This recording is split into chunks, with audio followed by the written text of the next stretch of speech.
We'd have these conversations, and people will fight to keep their white name. And I look at that and I just say, we bring that on the podcast, but I say, white people, the colonizers were so smart to be able to take people away from their names, and now you're going to defend the names that they gave you. So now you're going into the room saying the name of their ancestors. We talk on the podcast with Dad. Can you imagine I walk in a room and a white person or Arab person comes and tells me their name is Sugira, or tells me their name is Mweni? You feel proud. Imagine he's saying my ancestors, like, yeah, like it's kind of a superiority conflict, right? We look back as a young child, people say, what's your name? I say, my name's Eve. Where's that name from? France. And from a young child, I never really thought about it. Yeah, why am I taking pride in having a French name?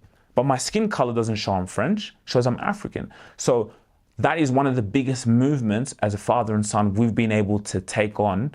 And it's something that we're gonna be remembered for 100 years. Are gonna be like, that's the father and son who normalized African names. I go to a place now when someone tells me I mean to be respectful, because whatever you want to be called, you want to be called. I don't like to, push my agenda on people. But I ask people, my family, everyone, what's your African name? What's your middle name? Then they start telling me stories about how they got their name. You see, for example, the Indians, they were colonized, but they kept their name. And it all comes back to identity. If we look at politics, if we look at here in Africa, why are we maybe behind? Could that be a reason? We don't know ourselves. Because if you know yourself, you're not going to steal from your fellow brother. Our politicians in Australia, they don't go to church. The politicians in Australia, they don't go to church. But you know what? They never steal from their people. Oh, they will never go and take something that's not theirs. They will go and do what is right just by integrity, by conscience. But others, we go to church, we fill up the churches, but we can steal from our brothers and sisters. And we wonder why we're behind. But it's not, I don't want to say it's not our fault. Is it our fault? But it comes back to identity.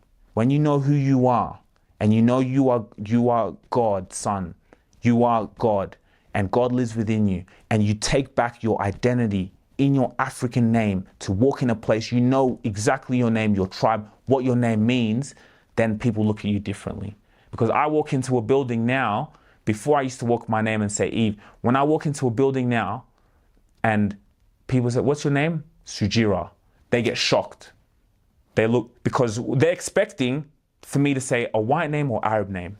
They're expecting for me to, so when I say Sugira, it's Rwandese name. Da-da-da. And so that makes me proud. We talk about legacy. My dad has left that legacy onto me. And the amazing part about it is I'm not just saying he say, she say. You can go and watch this. And we have conversations about these things. Why do African players go and maybe struggle here back home? That I can only speak from, again, going back to that story of, let's say, even just mum and dad. Anything outside of that I may not know, but let's even go into that mum and dad.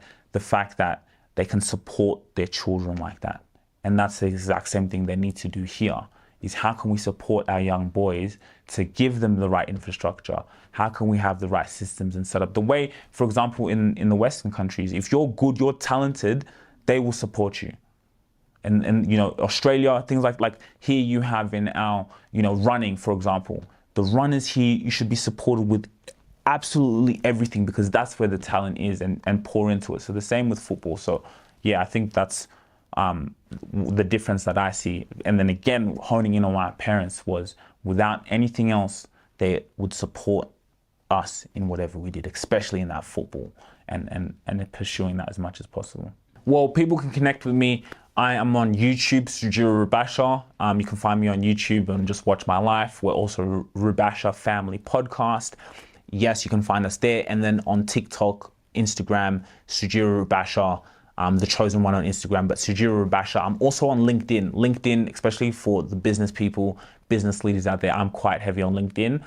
So you can connect with me on LinkedIn. You can head over to our website at etsrubashamedia.com. And in terms of who we serve in our business, we're a social media marketing agency.